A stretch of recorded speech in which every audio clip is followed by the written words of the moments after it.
It's not the amount, it's not the profit that you get. It's really about making yourself productive and useful every day, and also about serving others.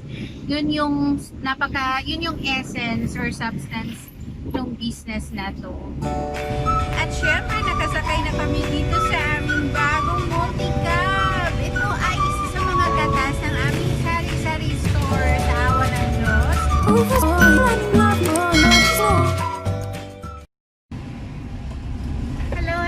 mga moms! Palengke day today ni Mrs. Momshie at Javi.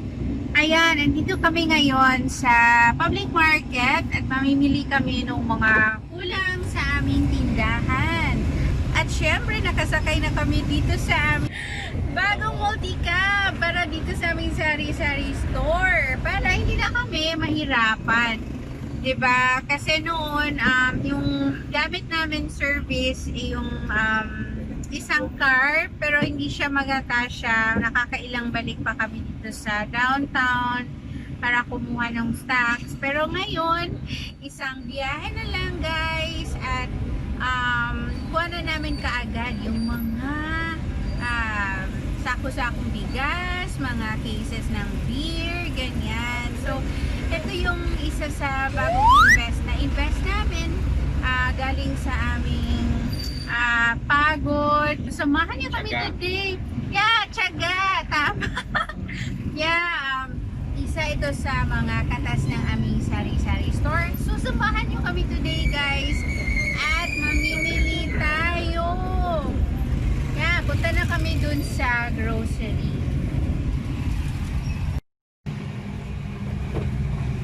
Okay, so andito na naman kami sa Agrivet Pacifica. Kukuha kami ng mga feeds para sa baboy at mga manok. Ayan, ito yung place. So shopping tayo mga mom, samahan niyo kami.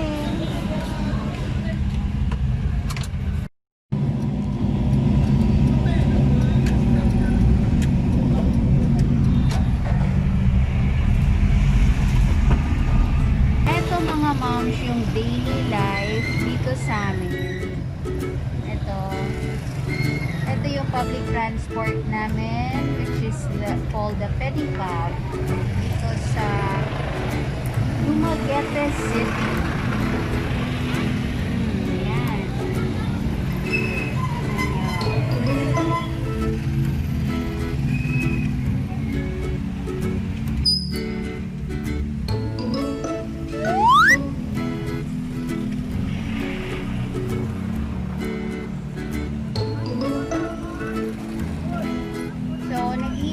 Ako ngayon ni Daddy, kumukuha lang siya ng konting stocks ng bigas para sa tindahan. Pagkatapos dito ay pupunta na kami sa grocery para mamili ng mga kulang sa aming munting tindahan. Pusin nyo yung video na to at samahan nyo ako mamili ng mga groceries para pang refill sa aming munting tindahan.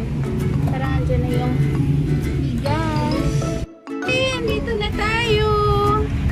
Andito na tayo, guys. Ayan.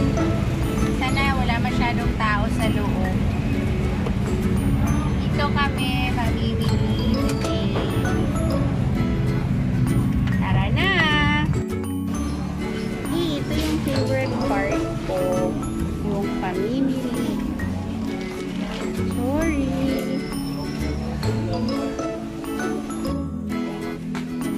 Dahil parang may bangko ni mo dahil bago pamalan. Ito, may ipapos mo ako. Ay, ako. Tama, magre-rest tour ako mamaya. Hindi tayo.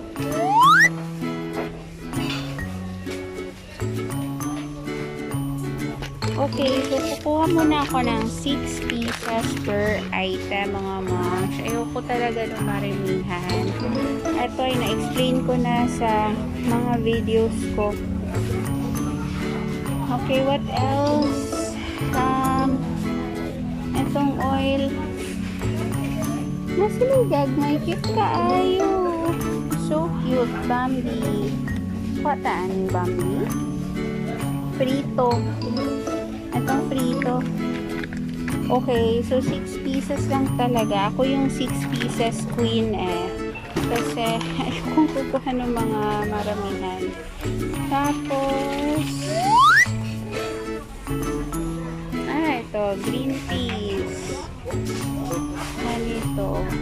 Green peas.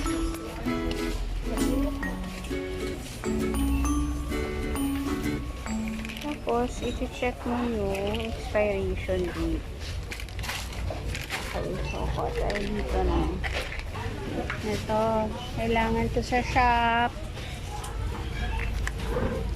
Etong condensed love, carnation. Ayan. Carnation evap. Meron din silang raisins. Patay ng raisins.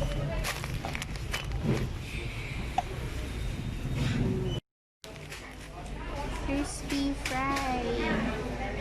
Pork cubes, wala pa man.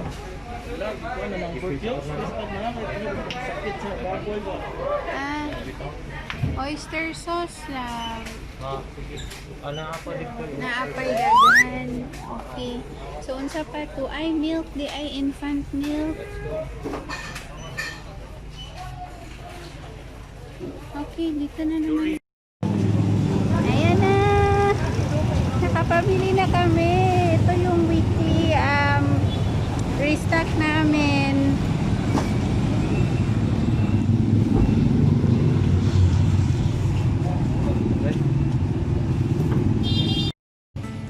Ayan, nakapamili na kami mga moms. Di talaga maiiwasan na maging haggard tayo sa business na to mga moms. Pero sulit naman, di ba? So, pag dating namin doon sa bahay, i-arrange na naman namin itong mga bagong stocks namin. Ganito kasaya, itong mayroon kang sari-sari store. Talagang it keeps you super busy talaga. At wala ka ng panahon para maging, hindi maging productive. So, every day, super productive tayo at busy tayo. Nag-serve ng customers, nag-a-arrange, ganyan, namimili. Gano'n naman talaga itong meron kang sari-sari store, diba? Ayan o, pawis na pawis kami ni Habi. Yeah. So, normal lang ito pag meron kang business na ganito. It's not the amount, it's not the profit that you get. It's really about making yourself productive and useful every day, and also about serving others. Yun yung essence or substance ng business na to. So, mga ma'am, isang tip ko sa ganitong negosyo, especially if pupunta na kayo dito sa grocery, mamimili, ng restock or kung anong wala sa tindahan ninyo, ay kailangan susundin nyo lang kung ano yung nasa listahan, diba?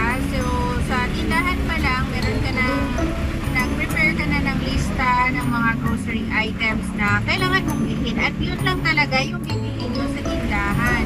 Kasi pagdating mo dun sa grocery store, talagang you will get tempted to get anything you want para sa tindahan mo. Talagang kuha ka lang ng kuha.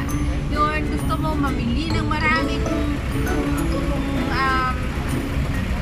pwede pa lang, bilhin mo na lang yung buong tindahan eh. Pero yun talaga, kailangan you have to stick to your budget. So, meron akong nilalaan na budget every week para sa tindahan. So, at least 5,000 pesos. Pero yung 5,000, sabihin ko sa inyo, kulang yun mga ma'am. Depende kung gaano kalaki yung tindahan or gaano ka, kung ano yung size at kung ano yung mga hinahanap ng mga customers. So, if you want to stick to a budget, let's say 5,000 lang talaga yung ilalabas nyo.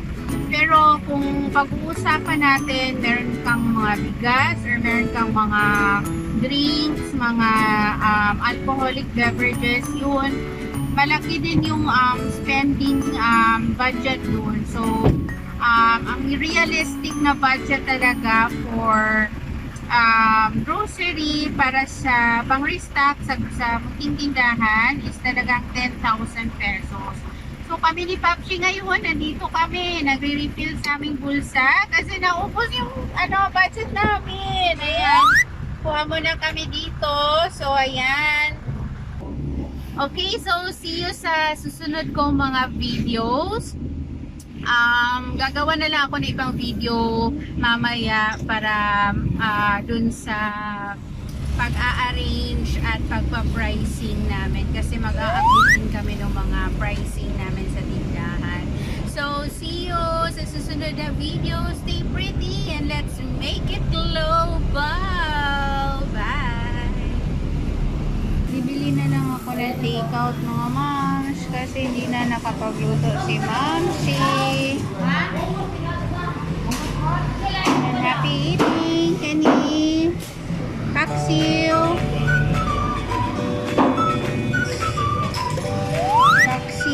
pansit, at adobo.